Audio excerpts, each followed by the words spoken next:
Have you ever had a crappy day at work? Well, I hate to tell you, but I don't think that there is any crappier workplace than working on a guano island. That's right, I'm talking about guano, and specifically dried bird droppings. Working on a guano island gives new definition to the term hostile work environment.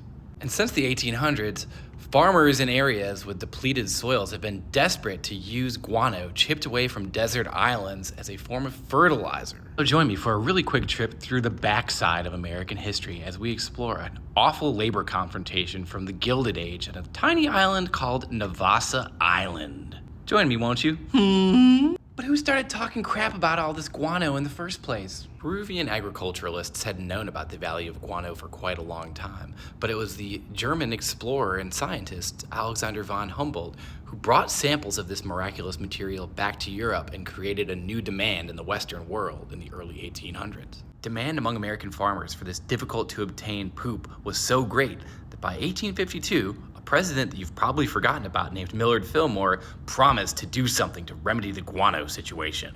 But Fillmore couldn't deliver the dookie.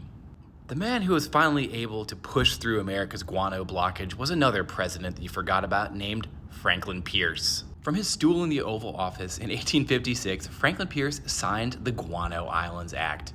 This law made it possible for American citizens to plant their flags on places like this, Navassa Island, a tiny uninhabited island between Haiti and Jamaica. By the 1880s, a company called the Navassa Island Phosphate Company operated a fertilizer works there. But remember, the Guano Islands Act stipulated that any place that Americans wanted to claim under the law had to be uninhabited. And therefore, unsurprisingly, these places where workers were going to have to go and harvest bird droppings and rock phosphate were very, very difficult places to work.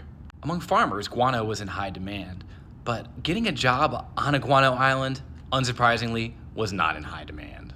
To try to fill the labor shortage, British and American firms used coolie laborers and Kanaka laborers. These were contract workers who were basically duped into working on the guano islands and often faced terrible, terrible labor conditions.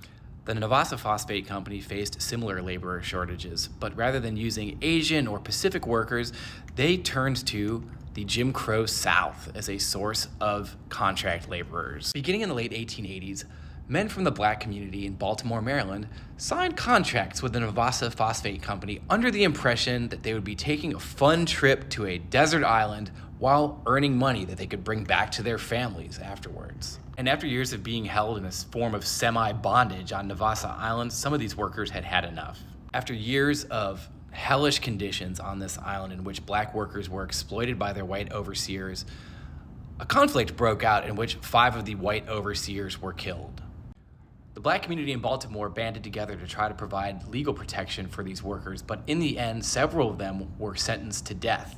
And perhaps the most surprising turn of this story, a third president that you don't remember, named Benjamin Harrison, sent an American ship to Navassa Island to investigate working conditions, and he said, yeah, conditions are terrible here. He ended up commuting the sentences of the Navassa Island rioters and freeing them from death row. To this day, America claims dozens of uninhabited islands around the Pacific and the Caribbean, all in the name of providing American farmers with guano. If you want to learn more about this, I encourage you to check out Gregory Cushman's book, Guano in the Pacific World, or Daniel Immerwahr's book, How to Hide an Empire, both of which have excellent info about this stinky topic. Until next time, Dr. Tim out.